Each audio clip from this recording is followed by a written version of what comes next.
Thanks for watching the Council in Brief. I'm Susan Kennedy. We're here with the summary of all the news of the Montgomery County Council for this last week in March. We begin this week with the City of Rockville's plans for the future of Rockville Pike.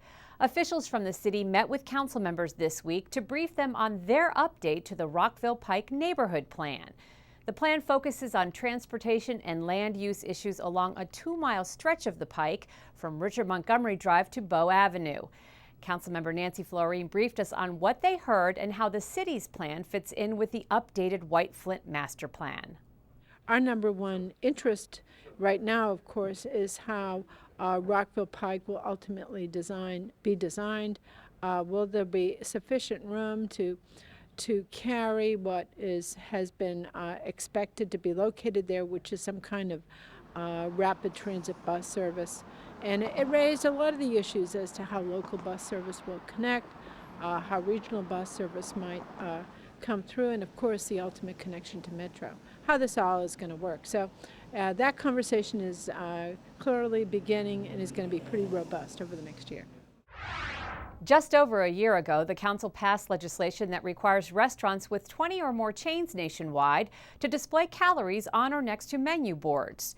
Full compliance with the regulation was required by January 1st of this year. Members of the Health and Human Services Committee have received an update on how restaurants are doing with implementing this law. As Councilmember George Leventhal tells us, there is still work that needs to be done. What our health officer has said is that it's reasonable for a brand new requirement like this, that it might take as long as a year for restaurants to be fully compliant. And no restaurant has been cited. I believe that's okay, but beginning July 1, it will have been a year. And so the health department does need to enforce this law. It is the law in Montgomery County, and violations of the law could lead to suspension of a restaurant's license to operate.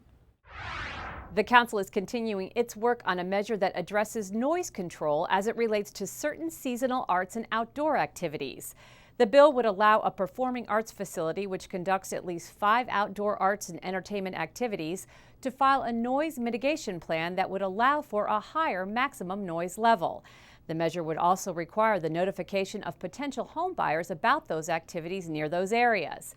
Council members Mark Elrich and Nancy Florine are the lead sponsors of this bill.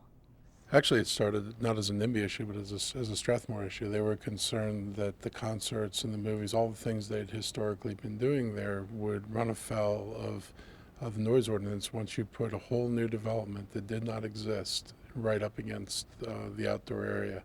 And I think a lot of us feel that Strathmore is an enormous asset to the community. The outdoor events in the summer just draw lots and lots of residents. They're free. They're really, really good, community events.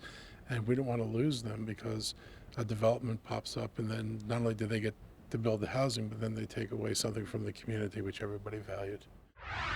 Well, that does it for this edition of the Council in Brief. And this episode marks a historic event for us here at County Cable Montgomery. It is our 500th episode of the Council in Brief. We've changed a lot over the past 500 shows, and we leave you with a step back in time and show you just how far we've come. Thanks for tuning us in.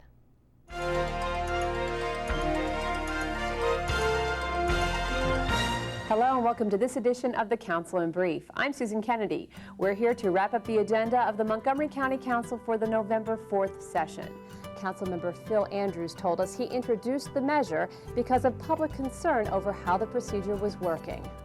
Well, pay and go is a measure that's been in effect now about a year and a half. It has major flaws. It puts the cart before the horse because the recommendation right now is to basically reject the overall transit area study that we had looked at initially. Hello and welcome to this edition of the Council in Brief. I'm Susan Kennedy. The announcement that the state will reduce spending on transportation projects by more than $1 billion is forcing the council to take a look at its projects.